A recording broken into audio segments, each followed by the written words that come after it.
Um corpo de massa m é abandonado de uma altura h acima de um solo de areia. O corpo penetra verticalmente uma distância d na areia até parar. Expresse o efeito do ar na queda e denote g como sendo o módulo da ação da gravidade. A força média que a areia aplicou no corpo tem intensidade igual a... Muito bem. Vamos analisar inicialmente as forças que atuam no corpo, desde o momento que é solto, com velocidade zero, até o momento em que atinge o solo. Bem, no ponto A, o ponto em que inicialmente soltamos o corpo, temos sobre ele apenas a ação da força-peso, isso de acordo com o texto.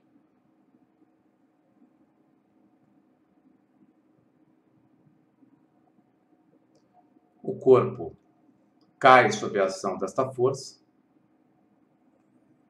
e, ao incidir na areia, ela passa a aplicar sobre ele uma força oposta ao deslocamento,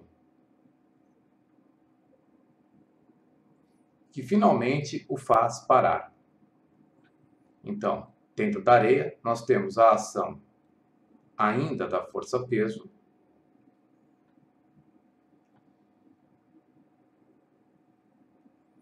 e da força aplicada pela areia, que é oposta ao deslocamento.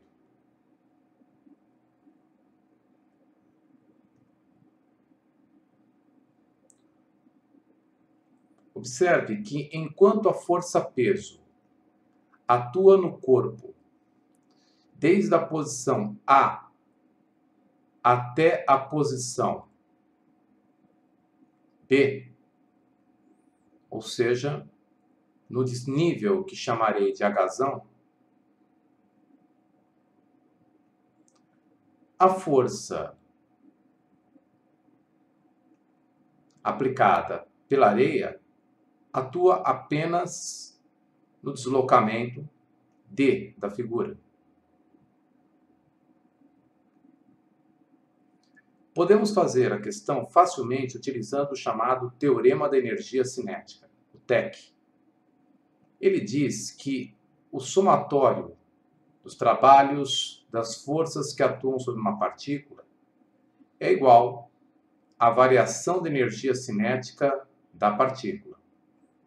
Ou seja, energia cinética final, no caso energia cinética em B, menos a energia cinética inicial, no caso energia cinética em A. Ora, o trabalho das forças é o trabalho da força-peso mais o trabalho da força F, aplicada pela areia. Então, o trabalho da força F mais o trabalho da força-peso é igual à variação de energia cinética. Como a velocidade final da partícula é zero e a velocidade inicial é zero, a variação de energia cinética da partícula nesse trecho, de A até B, é zero. O trabalho da força F é calculado fazendo-se menos F vezes o deslocamento, supondo a força F constante ou o valor médio da força F. Menos porque a força é oposta ao deslocamento. O trabalho da força-peso, à medida que o corpo cai, é dado pelo produto da massa do corpo, pela gravidade, pelo desnível entre a posição inicial e a posição final, que chamei de Hzão, e isso é igual a zero. Portanto, a força vezes o deslocamento é igual a mgh. Deve-se tomar muito cuidado agora com o valor de h. O h é o desnível entre a posição inicial e a posição final.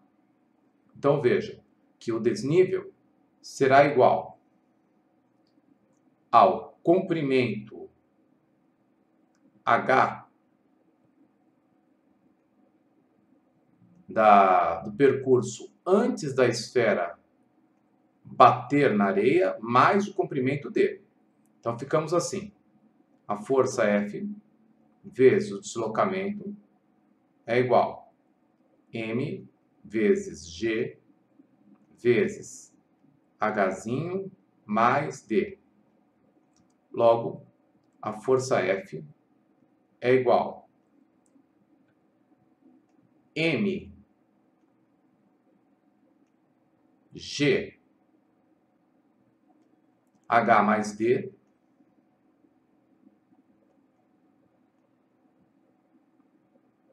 sobre